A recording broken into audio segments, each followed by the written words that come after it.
Hello guys, welcome to Nayak farms. నేను మీ ప్రవీణ్ నాయక్. ఈరోజు ఎర్లీ మార్నింగ్ ఫార్మ్ దగ్గరకు వచ్చేసరికి ఒక 4 కోళ్ళు డల్గా కనిపించాయి. సో వెంటనే టెట్రాసైక్లిన్ వేసి చూసాం, బట్ ఏం రెస్పాన్స్ లేదు. సో ఇది ఇంటర్నల్ ఆర్గాన్ డ్యామేజ్ అవ్వడం వల్లనో లేకుంటే వెదర్ చేంజ్ వల్లనో అయిన డల్ కాదు.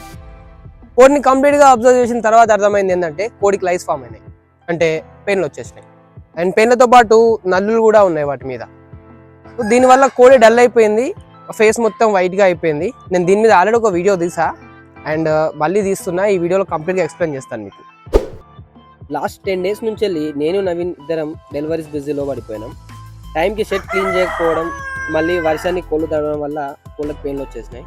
ప్రతిసారి నేను లేకపోతే తమ్ముడు ఎవరో ఒకరం ఫామ్ దగ్గర ఉంటాం. బట్ ఈసారి మాత్రం లాస్ట్ 10 days నుంచి మేము ఇద్దరం తిరుగుతున్నాం. మేము చేసిన దానికి ఇప్పుడు రిగ్రెట్ ఫీల్ అవుతున్నాం.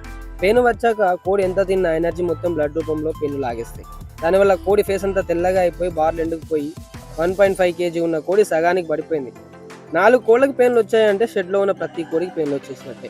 ఇప్పుడు ఉంటుంది మాకు మేజర్ టాస్క్. 550 కోళ్ళని సైపర్మిథ్రిన్ వాటర్లో ముంచి తీయాలి. ఒక టబ్లో సైపర్మిథ్రిన్ వాటర్ అండ్ ఇంకో టబ్లో నార్మల్ వాటర్ పెట్టుకుని సైపర్మిథ్రిన్ ఉన్న వాటర్లో 10 seconds కోడిని ముంచి, తర్వాత నార్మల్ వాటర్లో 5 seconds ముంచి ఆ తర్వాత వదిలేయాలి బయట. తలకాయ మునక్కుండా చూసుకోండి. 550 కోళ్ళను ముంచేసరికి మాకు నైట్ అయిపోయింది. మేము చేసిన మిస్టేక్స్ మీరు చేయొద్దు. షెడ్ని ఎల్లప్పుడూ క్లీన్గా ఉండేలాగా చూసుకోండి. అండ్ ఎవ్రీ 15 daysకి ఒకసారి ఫార్మలిన్ లేదా బయోబూస్టర్తో స్ప్రే చేయండి. ఆల్రెడీ పెయిన్ల వీడియోనే ప్రీవియస్గా ఒకటి తీసాం. ఏమైనా డౌట్స్ ఉంటే దాంట్లో వెళ్ళి చెక్ చేసుకోండి. Thanks for your support.